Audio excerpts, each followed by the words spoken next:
মিলিয়ে দেখবে যে সংসারী মানুষ স্ত্রী সঙ্গ করে তার কি কৌতিন আছে? সে লুঙ্গির মতো ধুতি পরলে যে কত বড় অপরাধ হয়, কত বড় অন্যায় হয়, একই অনুভব কেউ করে না। আমি এক জায়গায় পাঠে গেলাম, বাড়িতে বৈষ্ণব সেবা হচ্ছে, মধ্যাহ্নকালীন সময়ে গৃহকর্তাকে বললাম, বাবা বাড়িতে গুরু বৈষ্ণব আসলে বসনটাও যেন বৈষ্ণবীয় থাকে। আপনি লুঙ্গিটা পরে বারবার আসছেন আর যাচ্ছেন, আপনি সবসময় লুঙ্গি পরে এই নিয়ে আমার কথা নাই। হিন্দুদের বসন্ত লুঙ্গি না, লুঙ্গি ম্লেচ্ছদের পোশাক। হিন্দু যে লুঙ্গি পরে তার মাঝে হিন্দুত্বের বৈশিষ্ট্য থাকে না। হিন্দু আবার লুঙ্গি পরবে কেন? লুঙ্গি তো ম্লেচ্ছদের পোশাক। আপনি সবসময় লুঙ্গি পরে এই নিয়ে আমার কথা নাই। আপনার বাড়িতে একটা বৈষ্ণব সেবা, এত গুরু বৈষ্ণব মশাই আসছেন, আজকের দিনে অন্তত আপনাকে ধুতিটা প্রদান করে আসা দরকার। কারণ কোন জায়গার কোন পোশাক সেটি যদি উপলব্ধি না করা যায় তাহলে আমি কিসের মানুষ? বাবা করজুড়ে বললেন, বাবা গৃহকর্তা বলছেন আমাকে, বাবা জীবনে একবারই ধুতি পড়েছিলাম, ঠাকুরদা পরিয়ে দিয়েছিল। কখন? আমি বললাম, বাবা ভাগ্যিস এখন বিয়েতে কুচিওয়ালা ধুতি কিনতে পাওয়া যায়, বলে হিন্দুর কুয়ার বিয়ে করাই 12টা বেজে যেত। কুচিওয়ালা ধুতি যদি কিনতে না পাওয়া যেত, হিন্দুর কুলার বিয়ে করাই 12টা বেজে যেত। আমি সব সময় ধুতি পরিধান করে থাকবো তা বলছি না। আমি ব্যবসা করি, আমি চাকরি করি, আমার ধুতি পরে সবসময় থাকা সম্ভব না। কিন্তু বিশেষ অনুষ্ঠানে আমি ভাগবতে যাব, আমি ধুতিটা কেন পরবো না?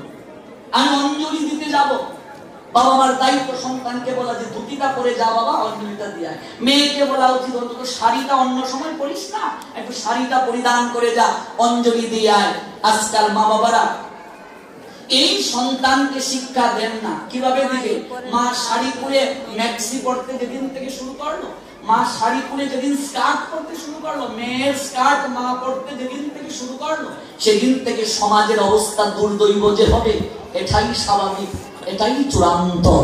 আজকাল আমার ছেলে আমার মেয়ে ধর্মান্তরিত হচ্ছে, আমি কি আমার সন্তানকে নিজের সংস্কৃতি সম্পর্কে শিক্ষা দিচ্ছি? কখনো কি আমি গীতার শিক্ষা দিচ্ছি, ভাগবতে নিয়ে যাচ্ছি? অন্তত বলা উচিত বিশেষ বিশেষ অনুষ্ঠানে ধুতিটা পর, তিলকটা পরিধান কর। আমি উল্টা পাল্টা হাজারটা ছবি ফেসবুকে দিতে পারলাম, কই শাড়ি পরে তিলক দিয়ে একটা ছবি ছাড়লে দোষটা কিসের? একটা তিলক দিয়ে ধুতি পরে একটা ফেসবুকে ছবিটা দিলে দোষ কি? আবার কেন দেই না? কারণ এই সমাজের কিছু 1/3 দেখবে লোক আছে, ওরা এই ধুতি পরা তিলক পরা দেখলেই চুলকানি তাদের শুরু হয়ে যায়। কিরে সাধু হয়ে গেছি? এই কি গো, এই কি ব্যাপার? তুই সাধু হয়ে কখন গেলি রে? তোমার ছেলে তো সংসার থাকবে না, তোমায় খাওয়াবে না। আমি যেদিন তিলক কেটে প্রথম কলেজে গেলাম, তিলক কেটে, অন্য ধর্মের লোক না, আমার ধর্মের লোকেরা আমাকে দেখে বলছে, সিলেটি ভাষায় বলি, ইতা কিতা রে বা, যে বেশ দর্শনে বা, তুমি তো দেখি রে বা সাধুই আইছো, এটা তোমার ব্যামানি বা, এটা গলায় কিতা লাগাইছো রে বা, এসে শিকড়নি কপালে কিতা বা, কালের ফ্যাক্টরি রে বা, তুমি তো দেখি রে বা সাধুই আইছো। ইস্তেমারের পিছনে ডিঙ্গা বেঁধে দিলাই, তোমার লগে লগে আমরাও উঠা যাই। তোমরা বলছে আমরা ফুরানদের পিছনে কত বিল্ডিং মারছি রে বা, আর তোমরা এই বয়সে সাধুই আইছো। এটা কোথায় রে বা? এইটাই তো করছে, তোমার মা মরছে না বাপ মরছে? আমিও তো বিত লাগলাম না, আমি বললাম মা নয় বাবা নয়, বউ মরে গেছে। তোমার বউ মরলে কি তাইতা করে? বউ মরলে এটা করে আমার নু বউ মরে গেছে। যে লোক বলছে 60 বছরের কাজ বয়স তার, আমি বললাম বাবা আমার না ওই সময় হয় নাই, তোমার তো সময় হলো। তোমাকে তো একদিনও গীতা পাঠে যেতে দেখলাম না, একটু একাদশী পড়তে দেখলাম না, একটু হরিনাম করতে দেখলাম না। বলছি না আসলে করা দরকার, ভাবতেছি রে বাবা। আসার সময় জানেন কি বলে, আশীর্বাদ করবে নাতিটার যেন বিয়ে দেখে যেতে পারি। ঠাকুর কাছে কি আশীর্বাদ চেয়েছে? এবার নাতির বিয়ে দেখলে জীবন ধন্য। নাতি বিয়ে দেখার পর পন্থী বিয়ে দেখার শখ দেখবে, পন্থীর পরে খন্তি, খন্তির পর দা, তারপর কুড়াল, কুড়ালের পর সেবি, সেবির পর আটা, আটার পর চামচ, চামচের পর ডাল, সম্বাদ দেওয়ার গুটনি, এইটা দেখারও শখ জাগবে। কিন্তু এই জীবন কেন পেলে, কোথায় ছিলে, এলে কোথায়, যাবে কোথায়, এই তত্ত্ব জানার জন্য চেষ্টা করলে না, এর থেকে দুর্ভাগ্য কি হতে পারে? তুমি সনাতনী হিন্দু, আর্য সন্তান তুমি, ঋষিদের রক্ত তোমার শরীরে বইছে। পুজোতে অঞ্জলি দিতে গেলে তখন তুমি বলো আলম্বায়ন পুত্র, কাশ্যপ পুত্র, পরাশর পুত্র, এগুলো কে? ঋষি। তাদের বীর্য তোমার শরীরে বইছে, তাদের রক্ত তোমার শরীরে বইছে। সেই ঋষিদের বীর্য আর রক্ত তোমার শরীরে আছে, আর তুমি ম্লেচ্ছের মতো আচরণ করো, যবনের মতো পোশাক পরিধান করো। আজকাল হিন্দুর ছেলেকে চেনা যায় না, কোনটা হিন্দুর ছেলে আর কোনটা অহিন্দুর ছেলে। হিন্দুর ছেলেকে চেনা যায় না। আমরা এমন একটা অবস্থায়, এমন একটা দুর্দৈব পরিবেশে নিজেদেরকে আমরা গচ্ছিত রাখছি। এটা আমাদের জন্য দুঃখজনক, এটা আমাদের জন্য সত্যিই দুঃখজনক। এই অবস্থা থেকে আমাদের পরিত্রাণ পাওয়া দরকার, এই অবস্থা থেকে আমাদের চেতনাকে বিকশিত করা দরকার। মহাভারতে বলছিলাম 1 লক্ষ শ্লোক আছে। একটা মহাভারত যদি বাংলাদেশ থেকে কিনতে চান 57,000 টাকা পড়বে কে, কিনবে কে, পড়ার সময় কোথায়? ভারত থেকে যে গ্রন্থগুলো কিছু কিছু পাবলিকেশন বাংলাদেশে আনে 3 গুণ দিয়ে কিনতে হয় তাদেরকে। আমার কাছে প্রায় 37টা গীতার ভাষ্য আছে, বিভিন্ন ভাষ্যকারীর গীতা। একটা শ্লোক, একটা ভাষ্য থেকে আপনি কি জানবেন, কি বুঝবেন, কি উপলব্ধি করবেন? একটা ভাগবত থেকে কি ভাষ্য বুঝবেন, উপলব্ধি করবেন? একটা মহাভারত 1 লক্ষ শ্লোক রয়েছে। সেই মহাভারত যখন করবেন, সাত্যকী যদুবংশ সত্যকের পুত্র, এবং সত্যকের বাবার নাম সিমি, সিমির নাতি সাত্যকী অর্জুনের নিকটে অস্ত্র জ্ঞান গ্রহণ করেছিলেন।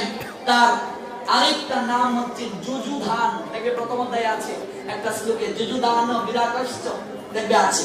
তিনি যুদ্ধে অংশগ্রহণ করেছিলেন পাণ্ডবদের। এই সাত্যকী ও কুরুক্ষেত্রের যুদ্ধ শেষে জীবিত রইলেন। এরপরে তিনি জীবিত রইলেন, তার নাম কৃপাচার্য। কৃপাচার্য কে? ঋষি গৌতমের শিষ্যের নাম ছিল সরদান, একটা শিষ্য। সরদান ধনুর্বিদ্যায় যখন পারদর্শী হতে শুরু করলেন, তখন তার ধ্যান ভাঙানোর জন্য ইন্দ্র স্বয়ং জানপদী নামক একটা অপ্সরাকে পাঠালো। সেই অপ্সরার মাধ্যমে 2 সন্তান প্রাপ্ত হলো সরদানের। সেই একটা পুত্র কন্যাকে ভূমিতে রেখে যখন অপ্সরা চলে যান, এদিকে রাজা শান্তনু মৃগয়ায় গিয়ে গঙ্গা যখন চলে গেলেন, তখন রাজা শান্তনু তো বারবার এই যে মৎস্যগন্ধার রূপে আকৃষ্ট হয়ে তাকে দেখার জন্য ছুটতেন। মৃগয়ায় গিয়ে দেখেন ভূমিতে একটা পুত্র একটা কন্যা খিলখিল করে হাসছে। ওই পুত্র কন্যাটিকে কৃপা করে নিয়ে আসলেন বাড়িতে। পুত্রের নাম রাখলেন কৃপ, আর পুত্রীর নাম রাখলেন কৃপি।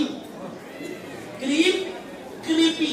তারপর যুগ বলে ধ্যান করে জানতে পারলেন সরদান পুত্র কন্যা কুরুরাজ সবাই আছে। তিনি এলেন, তিনি বলেন আমার পুত্র এবং কন্যা। তখন এই কৃপকে নিয়ে গিয়ে তিনি শাস্ত্র জ্ঞান প্রদান করলেন। এই কৃপ পরবর্তীতে আচার্য হলেন। আচার্য শব্দের তো শিক্ষক, সন্ধি বিচ্ছেদ করো, কৃপ যুগ আচার্য, কৃপাচার্য। এই কৃপ হলেন কুরু বংশের কুল পুরোহিত। খুব সংক্ষেপে বলতেছি। আর কৃপাচার্যের ভগিনী অর্থাৎ বোনের নাম হচ্ছে কৃপি। এই কৃপি হলেন অশ্বত্থামার মা, যার সঙ্গে দ্রোণাচার্যের বিয়ে হল। এই কৃপাচার্য যুদ্ধ শেষে বেঁচে রইলেন। আর বেঁচে রইলেন কৃতবর্মা, যদুবংশীয় ঋদিকের পুত্র। কৃষ্ণের অনুগত হওয়া সত্ত্বেও দুর্যোধনের পক্ষে যোগ দিলেন।